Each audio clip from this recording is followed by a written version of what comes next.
প্রবাসী শ্রমিকদের হয়রানি নির্যাতন বন্ধে বিএমইটির কাজের গতি ও নজরদারি বাড়াতে হবে। বিস্তারিত জানতে ভিডিওটি শেষ পর্যন্ত দেখুন। বাংলাদেশের অর্থনীতিতে রেমিট্যান্সের ভূমিকা অত্যন্ত গুরুত্বপূর্ণ। বৈদেশিক মুদ্রা অর্জনের অন্যতম উৎস প্রবাসীদের পাঠানো অর্থ। এ অর্থ সামষ্টিক অর্থনীতির ভিতকে শক্তিশালী করছে। তবে প্রবাসের শ্রমবাজার আমাদের শ্রমশক্তির জন্য গুরুত্বপূর্ণ কেন্দ্রস্থল হলেও হুমকিস্বরূপও বটে। প্রবাসে দেশের শ্রমিকরা প্রতিনিয়ত প্রতারণা, হয়রানি, নির্যাতনের শিকার হচ্ছেন, এমনকি প্রাণও হারাচ্ছেন।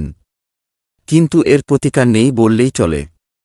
বণিক বার্তার প্রতিবেদন অনুযায়ী জানা যায়, এসব বিষয়ে ভুক্তভোগী কিংবা দেশে থাকা স্বজনরা প্রতিকার চেয়ে জনশক্তি কর্মসংস্থান ও প্রশিক্ষণ ব্যুরোয় বিএমইটি অভিযোগ করে থাকেন। তবে বছরে কয়েক হাজার অভিযোগ জমা পড়লেও তা নিষ্পত্তির হার অর্ধেকেরও কম। গত ৫ বছরে হয়রানি নির্যাতন নিয়ে সংস্থাটির কার্যালয়ে যত অভিযোগ জমা পড়েছে, তার ৬১% প্রবাসী কোনো প্রতিকার পাননি। এমনকি যারা প্রতিকার পাচ্ছেন, ক্ষতিপূরণ হিসেবে তার পরিমাণও যৎসামান্য। প্রবাসীরা বিএমইটিতে মূলত ৪ ধরনের অভিযোগ করেন। এর মধ্যে বিদেশে গিয়ে চাকরি না পাওয়া, আকামা জটিলতা, বেতন ও চুক্তি অনুযায়ী কাজ না পাওয়া। এসব বিষয়ে সরকারের দপ্তরটিতে অভিযোগ জানালে তা তদন্ত ও অনুসন্ধান শেষে নিষ্পত্তি করে বিএমইটি।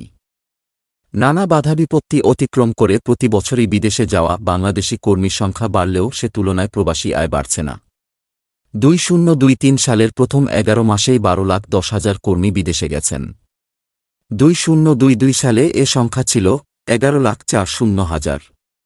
সংশ্লিষ্টদের মতে, রেমিট্যান্স প্রবাহ না বাড়ার পেছনে দায়ী প্রবাসী শ্রমিকদের ওপর হওয়া নির্যাতন ও প্রতারণা। বিদেশে যেতে অনেক প্রবাসী জমি বিক্রি, ধার দেনা, এমনকি ঋণ করে সর্বস্ব হারাচ্ছেন। ভুয়া এজেন্সির মাধ্যমে, দালালের মাধ্যমে বিদেশে গিয়ে প্রতারিত হচ্ছেন। এসব নানামুখী চ্যালেঞ্জ নিয়ে সেখানে গিয়ে কাজ না পাওয়া, বেতন ঠিকমতো না হওয়ার মতো ঘটনা ঘটেই চলছে। প্রতারিত হয়ে দেশ থেকে পাঠানো টাকায় কোনো রকমে দিন যাপন করেন অনেকে। দেশে ফিরতেও পারেন না কিংবা খালি হাতে ফিরে আসেন অনেকেই। ওয়েজ আর্নার্স কল্যাণ বোর্ডের তথ্য বলছে, গত বছর ৮ ডিসেম্বর পর্যন্ত শূন্য হাতে দেশে ফিরে এসেছেন ৮০,৮১ প্রবাসী। প্রবাসে এসব হয়রানি নির্যাতন বন্ধে বিএমইটির কাজের গতি ও তদারকি বাড়ানো আবশ্যক। অভিযোগ নিষ্পত্তির হার বাড়াতে হবে এবং দ্রুততম সময়ের মধ্যে এটি করা প্রয়োজন। এক্ষেত্রে তদারকি জোরদার করতে হবে।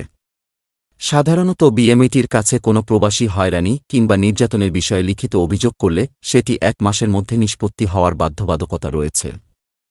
কিন্তু তথ্যপাত্র বলছে, বছরের পর বছর নিষ্পত্তি না হওয়া অভিযোগের সংখ্যাই বেশি। দিনের পর দিন সংস্থাটির দোরগোড়ায় ঘুরেও প্রতিকার পান না ভুক্তভোগী ও তাদের স্বজনরা। তবে প্রতিকার পেতে এবং এ ধরনের বিপদ এড়াতে প্রবাসীদের সচেতন হওয়াও অতি জরুরি।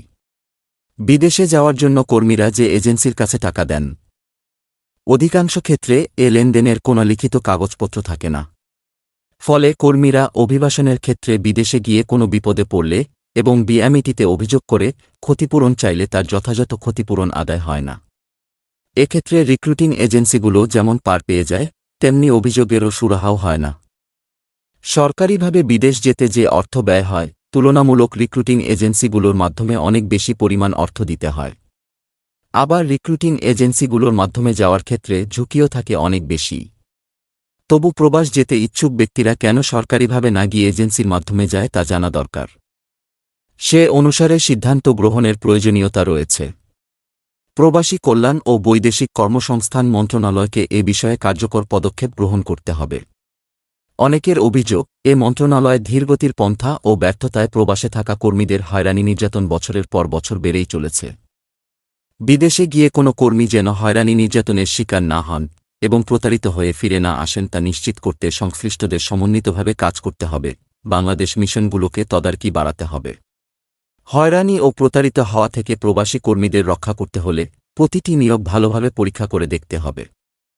কাগজপত্র ঠিক থাকা সত্ত্বেও কর্মীরা যেন বিদেশে হয়রানির শিকার না হন, গন্তব্য দেশে তাদের সুরক্ষা ও নিরাপত্তা নিশ্চিত করতে হবে। এরপরও যদি মন্ত্রণালয় ও সংশ্লিষ্ট দেশে নানামুখী পদক্ষেপ সত্ত্বেও কোনো প্রবাসী কর্মী দেশে ফিরে আসতে বাধ্য হন, তাহলে দেশে তাদের জন্য বিকল্প কর্মসংস্থানের ব্যবস্থা